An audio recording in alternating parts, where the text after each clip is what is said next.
introduce you to this module, which has to do with the Protestant Reform. As you probably know, this took place in the early 16th century. There were dissidents from the Catholic Church who were very upset with the corruption, the sale of indulgences, the battle of the Bible. The Catholic Church did not want to print the Bible in the vernacular languages, and some of the most important, of course, were Martin Luther, John Calvin, and Henry VIII. I'm sorry, there's a mistake there. No, there isn't. Henry VIII. Now, Martin Luther was a German monk, and he was very upset. So what he did is he posted his thesis against the Catholic Church in the door of the Cathedral of Wittenberg. And he was called to Rome, and to recant, he said, "I will not retreat from what I have said," and he was excommunicated. And thus started the Lutheran Reform movement in Germany. John Calvin was a French intellectual, a lawyer, and he also criticized the Catholic Church and also led a group that separated from the Church. Now, what is interesting is that Calvin, of course, believed in predestination. That is the idea that you are born already predestined to be saved or go to hell. Now, Henry VIII was a different situation. He wanted to annul his marriage, which was a very common practice in Europe. In that time, the Pope could annul the marriage, but in this case, he didn't want to do it because Henry's wife was Catalina Aragon, and she was the daughter of the Catholic king and queen of Spain. So the Pope obviously said, "I cannot do that." And Henry VIII also separated and started the Church of England. All of this took place in the 16th century. But of course, immediately you're going to have wars between Catholics and Protestants, and Catholics are going to be persecuted, like in England, for example, and Protestants are going to be persecuted elsewhere. So this is the beginning of the religious wars, which will last for a whole century in Europe. Now, what I want to emphasize is that, let's go to the next. Now, this is one of the Borgia popes who were really corrupt. They were not celibate. They lived in ostentatious manners. No? But what is important is that there was a change in mentality. For example, Luther thought that in order to honor God, you did not have to go to church. You simply had to do your work the best you could.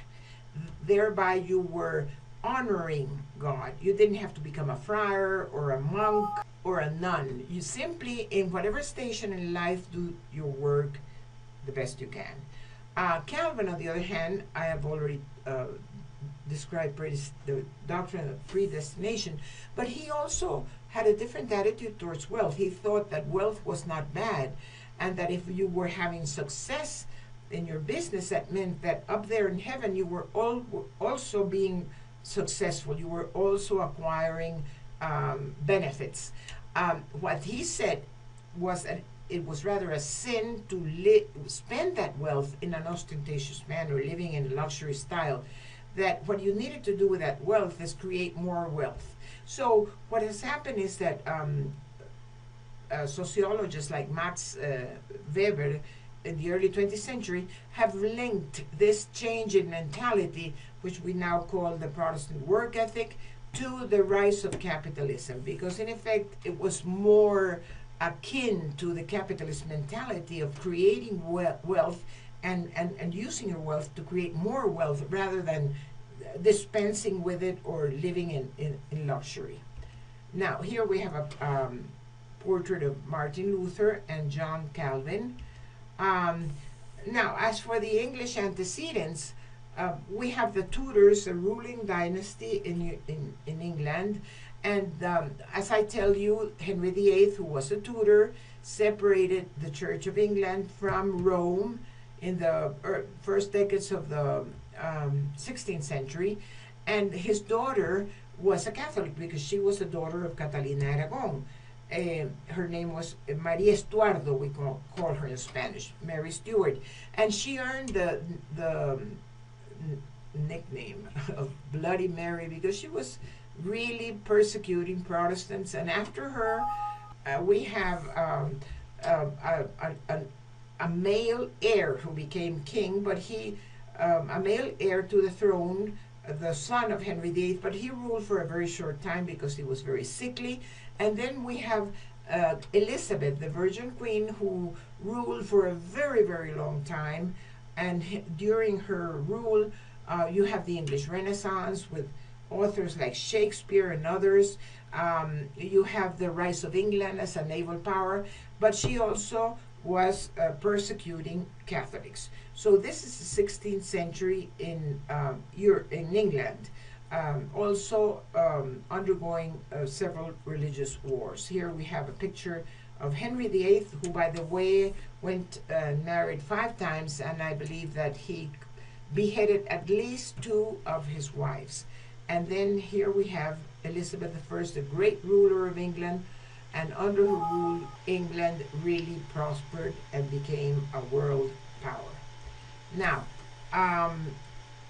when Elizabeth died, she did not have any heirs, so she named her cousins, the Stuarts, who were ruling over Scotland, to come and rule England. The first one was James I. However, the English people didn't like them very much because they thought in reality they were Catholics, that in reality if they could, they would go back to the Catholic Church. So you had many political upheavals, the most important being the English Civil Wars, in which the forces of Parliament fought against the forces of the king. The monarchy was abolished, and eventually the king was the descendant of James I, was beheaded. During 10 years, Parliament ruled under a fanatic leader whose name was Oliver Cromwell, and he was also very repressive and very authoritarian. Now, all of this ended when the English people decided to bring a Protestant prince from the Netherlands, from the House of Orange. His name was William, and he was married to a steward. Her name was Mary. They invited them to come and rule over England. This is called the Glorious Revolution because there was no bloodshed, and the king had to accept that he was going to rule with Parliament, that he was going to share power with a Parliament. So from there on, you're going to have a different lineage ruling England, which was the House of Orange. Now, this is Charles I, the beheaded King of England. He was a steward, and this is Oliver Cromwell. This is Oliver Cromwell in this portrait right here. Now, one of the things that I want to emphasize is that the English were very proud of their common rights. For example, innocent before proven guilty, the need of a search warrant to search your house, trial by jury, religious tolerance, and then you also had the Puritans. The Puritans are going to be very important because they are the ones who are going to settle in the northern part of North America, in New England. No? So these common rights had been in place for many centuries, and the English were always unwilling to, the common people, they were unwilling to have those rights taken away from them.